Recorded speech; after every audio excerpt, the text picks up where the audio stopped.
साथियों नमस्कार, कैसे हैं आप सब लोग? मज़ामा केम छो कसा आहेस? कई बार एक क्वेरी आती है आपकी कि हमें डिवोर्स जो है फाइल करना है, पर इसके लिए स्ट्रैटेजी क्या रहेगी?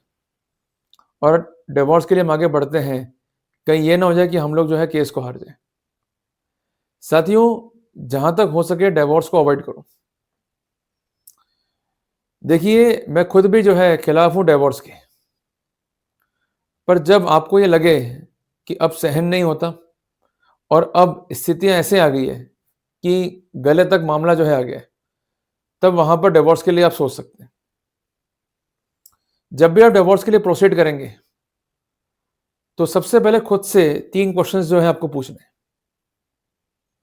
क्या मेरे पास अन्य विकल्प तैयार है, जहां मैं मूव ऑन कर सकूंगा after having the divorce from that lady? कई बार क्या होता है कि जब हम डिवोर्स को जो है फाइल करते हैं, लेडी अपने पीयर में है, हमारे पास अल्टरनेटिव मीन्स नहीं होते हैं टू मूव ऑन, तो फिर वहां हमको पैनिक कॉज होता है। फिर हम जाते हैं अपनी ही वाइफ के पास, फिर हम झुक जाते हैं, फिर हमको और झुकाया जाता है। फिर वाइफ जो है कंडीशंस लाती है, तो जिंदगी भर गुलामों की तरह आपको जीना पड़ता है। तो सबसे पहले ये सोच लो कि इसको छोड़ दिया तो आगे मूव ऑन कर सकता हूं या नहीं कर सकता हूं। ऑप्शंस क्या अवेलेबल मेरे पास में आगे मूव ऑन करने के लिए? मैं ये नहीं कह रहा कि आप जो है लिव इन में जाओ, मैं ये भी नहीं कह रहा कि आप सेकंड मैरिज करो, पर क्या उसके बगैर रह पाओगे? अगर इस बारे मन जो है पक्का कर लिया, तब डिवोर्स के लिए हम सोच सकते हैं।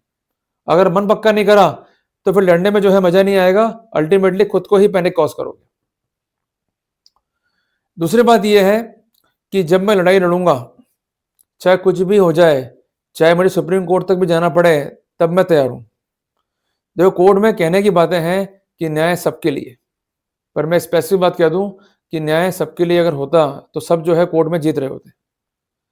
न्याय आज भी पैसे वालों के लिए है। इसलिए मुझे एक बात याद आती है जस्टिस दवे साहब की, जज साहब है सुप्रीम कोर्ट में, कि अगर पैसा नहीं है तो अदालत की तरफ देखना भी गुनाह है।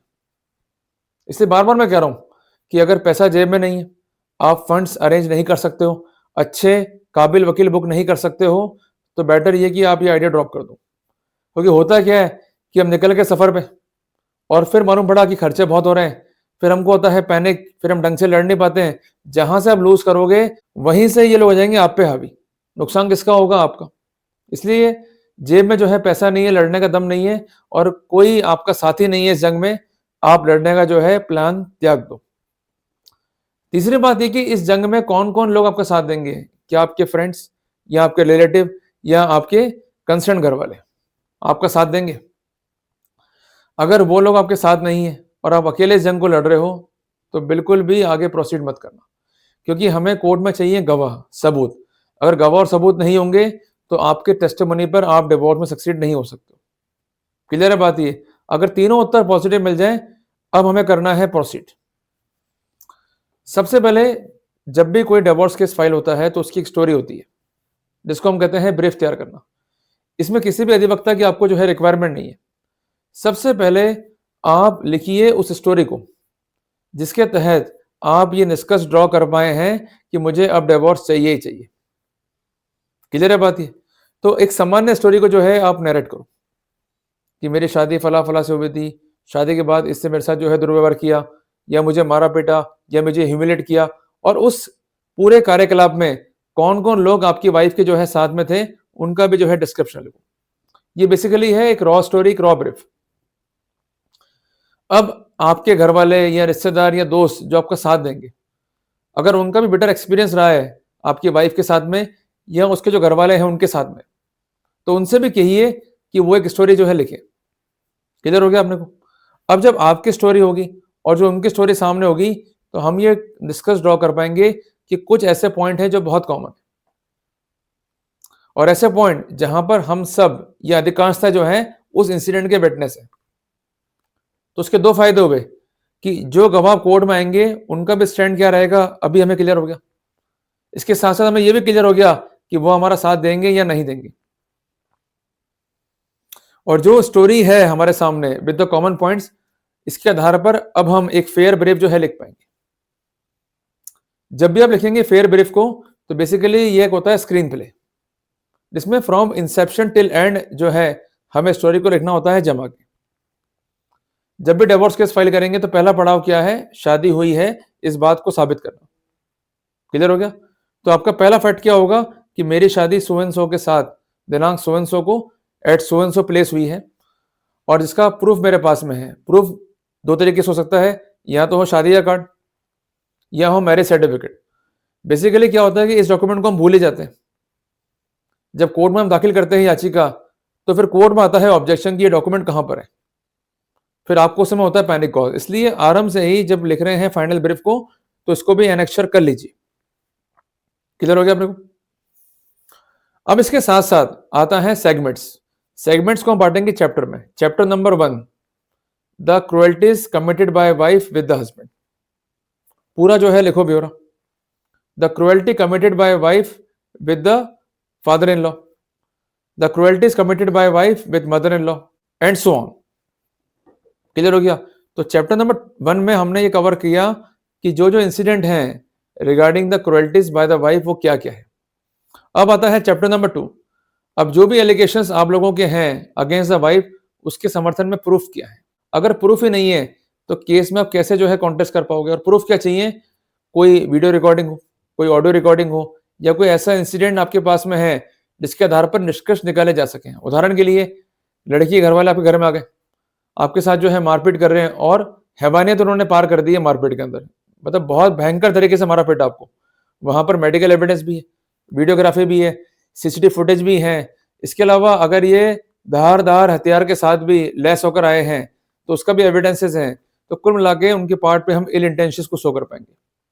क्लियर है बात ये? इसे जब भी आप फैक्ट को लिखो, जहां तक हो सके सपोर्ट करो एविडेंस से अपने केस को। यहां मैं एक एग्जांपल और भी लूंगा। आपकी सास जो है गालियां बक रही है आपको फोन के ऊपर, आपको बेइज्जत कर रही है, अनस्टंट कह रही है, तो इस बात का भी अगर एविडेंस है उसको भी जो है एनेक्स करो। आपकी वाइफ जो है कहने पे नहीं, आपसे जो है बड़ी हुई है, आए दिन जो है पीरियड चली जाती है, या कई बार 2 दिन 3 दिन 4 दिन तक घर से लापता हो जाती है। इस तरह की भी अगर सिनेरियोज हैं, उसका एविडेंसेस हैं, उसको रखो। अगर वाइफ के जो है संबंध है किसी पर पुरुष के साथ में, इसका भी अगर एविडेंसेस हैं, इसको भी रखो। पर एक बात ध्यान रखना कि अगर एविडेंसेस इलेक्ट्रॉनिक मोड में है तो आपको धारा 63 BSA का जो है कंप्लाइंस करना होगा। उसका कंप्लाइंस किए बगैर आप इफेक्टिव रूप से केस को जो है पुटअप नहीं कर पाओ कि क्या क्या फॉल्स केसेस जो है वाइफ ने किए हम पे और उसका क्या इंपैक्ट आया हमारे ऊपर। कई बार इस बात की पॉसिबिलिटी है कि आपको जेल जाना पड़ा, या आपको जाना पड़ा एंटीसिपेटरी में, या इस बात की पॉसिबिलिटी भी है कि आपको होना पड़ा फरार, या आपकी बहनों को इन्वॉल्व कर लिया, उनको भी जो है परेशान होना पड़ा अनावश्यक रूप से। तो ये सब महत्वपूर्ण इंसिडेंट्स हैं।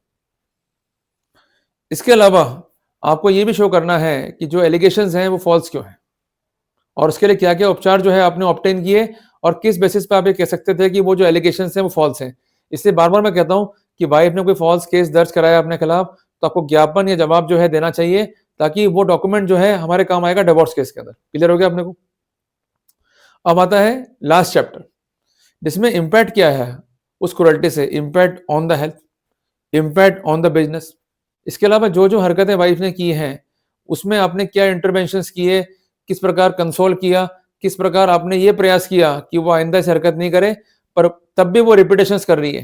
क्लियर है बात ये? तो ये सब इंपॉर्टेंट इंसिडेंट्स हैं जो आपको रखने होंगे। इसके अलावा वाइफ अगर ब्लैकमेल कर रही है, उसके घर वाले आपको एक्सटॉर्ट कर रहे हैं, तो ये भी इंपॉर्टेंट जो है इंसिडेंट है, इसको भी जो है अपने को बनाना है पार्ट ऑफ प्रोसीडिंग।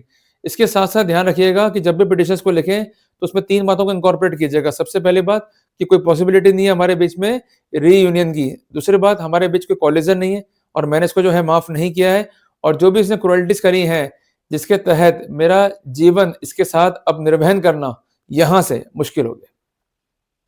और एक बात जो है और नोट डाउन कर लीजिएगा आप कि अगर डिवोर्स केस आप दाखिल कर रहे हैं देरी से, मीन्स शादी हो गई उसके 5 साल बाद 6 साल बाद, तो ये देरी क्यों हुई इसका भी कारण जो है आपको देना होगा। और 6 साल में आपने जो क्रुएल्टीज सही है उसका क्या स्पेसिफिकेशंस है इसको भी जो है लिखना होगा। अगर ये बातें जो है आपने रख ली ध्यान में और इसके अकॉर्डिंगली जो है ड्राफ्टिंग करी तो उसका जो है अपने को फायदा मिल जाएगा। अब आते हैं 3 कॉमन क्वेरीज पे कि क्या हमें नोटिस देना चाहिए डिवोर्स केस से पहले? हाँ, देना चाहिए। इसका फायदा क्या है कि आपने नोटिस दिया, वाइफ ने रिप्लाई नहीं दिया, या रिप्लाई दिया वो शॉर्ट रिप्लाई है, तो ऐसे सिनेरियो में ऑर्डर 8 रूल 4 CPC, इसके साथ साथ धारा 119 सब क्लॉज जी भारतीय साक्ष्य अधिनियम के तहत हम बेनिफिट ले सकते हैं। क्योंकि कई बार ऐसा होता है कि वाइफ जो है अच्छा वकील बुक नहीं करती, उसका रिप्लाई जो है वो शॉर्ट होता है, या रिप्लाई जो है इफेक्टिव नहीं होता, पर जब वो कोर्ट में जाएगी रिप्लाई देने के लिए, तो वो इफेक्टिव रिप्लाई जो है अपना तैयार करेगी और फैक्ट्स को जो है बढ़ा देगी या इम्प्रोवाइज कर लेगी। अगर उसने ऐसा किया है तो हमको डेफिनेटली जो है फायदा मिल जाएगा, जिसके लिए धारा 119, धारा 121 बीएसए का इंपॉर्टेंट है। इसके अलावा ऑर्डर 8 रूल 4 सीपीसी का जो है काफी इंपॉर्टेंट है। दूसरी कॉमन क्वेरी है कि अगर वाइफ ने रिप्लाई दिया है, गलत आधारों पे दिया है रिप्लाई, तो क्या हमें देना चाहिए रिजॉइंडर? हाँ, आपको देना चाहिए रिजॉइंडर। अगर आप नहीं देंगे रिजॉइंडर, तो जो वाइफ के काउंटर आरोप हैं आपके विरुद्ध जो है पढ़े जाएंगे, जिसके लिए आप ऑर्डर 8 रूल 9 सीपीसी पे निर्भर कर सकते हैं। पर एक बात ध्यान रखिएगा कि हमें उन्हीं फैक्ट्स का जो है देना है रिजॉइंडर जो बिल्कुल नए हैं और जो आपके राइट्स को जो है अफेक्ट कर सकते हैं। अगर जनरल में आप ड्राफ्टिंग करेंगे रिजॉइंडर के, तो आप सक्सीड जो है नहीं हो पाएंगे। तीसरा कॉमन क्वेश्चन है कि गवाहों के जो बयान है वो कैसे होंगे, एफिडेविट पे या मौखिक रूप से? देखिए, जो प्राइम विटनेस है, मींस आपके जो बयान है वो हमेशा ओथ पर होंगे, एफिडेविट पे जो है रिकॉर्ड नहीं होंगे। ये इंपॉर्टेंट बात है। इसके अलावा जो अन्य गवाह हैं उनके बयान रिकॉर्ड हो सकते हैं एफिडेविट पे, पर आपके बयान तो रिकॉर्ड हमेशा ओथ पर ही होंगे। और एक बात ध्यान रखिएगा कि जब भी बयान दे रहे हैं तो उस कॉन्टेक्स्ट में आपको इंसेप्शन पे ही एक लिस्ट ऑफ विटनेस जो है देना होगा। और जो भी गवाह कोर्ट में आएंगे आपके बिहाफ पर या आपके साथ, तो ऐसे सिनेरियो में उनके बयानों में और आपके बयानों में जो है विरोधाभास या इनकंसिस्टेंसी जो है नहीं होनी चाहिए। अगर होगा तो आपको जो है नुकसान फेस करना पड़ेगा। तो ये मोटी-मोटी जानकारी है जो मैंने आपको प्रोवाइड कर दी। जल्दी मिलेंगे एक नए टॉपिक के साथ। टिल देन, जय हिंद, जय भारत।